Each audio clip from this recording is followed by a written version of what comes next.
Bayibuli si egamba nti musabenga mulemenga okuyingiranga mukukemebwa. Bayibuli si yekyogera. Newankubadde nga okuwangula ebikemo kirungi, naye Bayibuli ekwegamba saba olemena kuyingira mu kizimbe omuli ebikemo. Ebikemo byakula nga kizimbe, naye bakuwa amagezi osabe oleme kuyingira mu kizimbe kye bayita temptation. Lwaki? Eryo tolina bukakafu oba ofaayo ng'okyali yeggwe.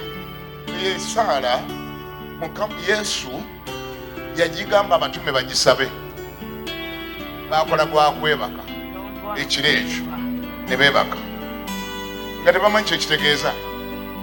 Waayita eddakiika ntono nnyo ebikemo ne bijja, Yesu ne bamukwata. Omulokole Paasita Peetero kye yasookerako okukola okulaga ndi wamma ddala ali mu mubiri, yasikayo ekitala bw'ati omulokole n'atemako omuntu okutu, musaayi ne guyika ne gugwa wali, n'okutu kw'omusajja ne kugwa wali. Yesu yazzaako kuzze. Ebyokusaba nti byaganye, ebyokusaba bikulema, ekiddako okutema bantu matu.